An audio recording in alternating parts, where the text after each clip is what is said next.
Ladies and gentlemen, I am back once again. Ready for some off-season talk? No. And I'm going to just hop right into it. I'm going to really try to dig into it as best I can in a really fast fashion. I'm trying to get better with that. I'm trying to be faster with relaying this information to you guys and try to get better doing it that way. Because if I can do it fast, then I'll be great at it slow. And we're going to start off now. Today is the day of the NBA draft, June 20th, 2019. Zion is expected to be number one. We got Ja Morant, RJ Hunter, Jared Culver in the draft. I wonder which one of those guys is going to which team. We got a pretty good setup now. And it's very interesting to see. And then actually, since the Anthony Davis trade went through that we talked about the other day on the video that's not up because the last 5 minutes of the audio weren't there.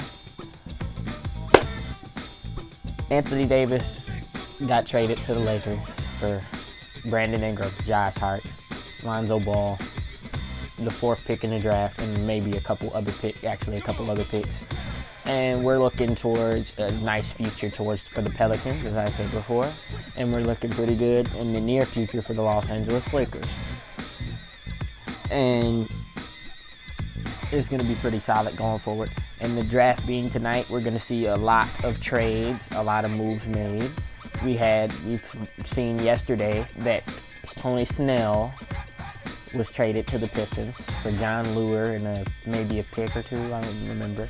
It's not really a big deal at all.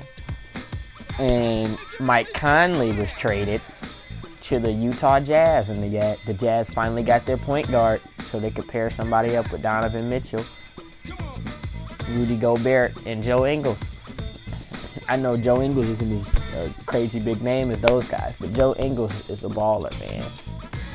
And the Grizzlies received Jay Crowder, Kyle Korver, and Grayson Allen, the dirty player from Duke that everybody likes to call it, and a couple of picks. It's looking good for the Jazz next season. Maybe they won't be bad all season until after All-Star break for once.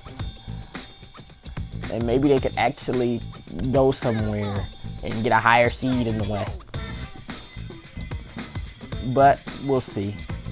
I wouldn't necessarily say this makes them contenders at all. It's just a trade to get a high caliber player on a pretty good team.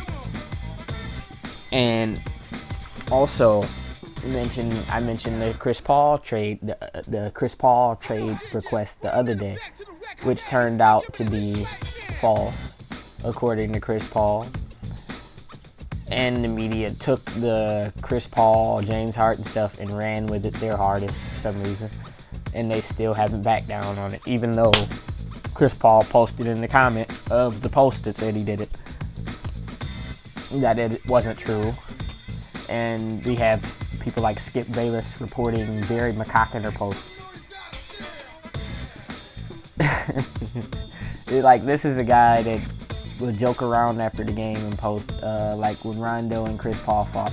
Oh, Rondo and Chris Paul pulled guns on each other after the game and were threatening to shoot one another until somebody broke it up. Like, that's the type of shit Barry McCockiner posts. Sports Talk Barry.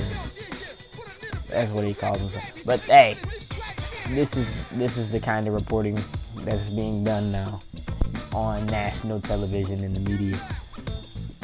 So after it turned out to be not true, every single talk show talked about it, even though it was proved to not be true, as Daryl Morey said it wasn't true, and Chris Paul said it wasn't true. And then not only that, we had generally the entire sports media talking about it, which is very embarrassing, in my opinion, to see that the entire sports media is talking about it. And like I said before, James Harden and Chris Paul are a really fun duo to watch on the basketball court. I'd like to see them get some more help and maybe win the championship, because they're already a high-powered offense. If they had the help to finish it, like if they had even if they had traded and got Jimmy Butler, that would have been the icing on the cake for them, in my opinion. I think they are a really good basketball offense, really good high-powered team, and they're worthy of winning a championship, but they just haven't done it yet.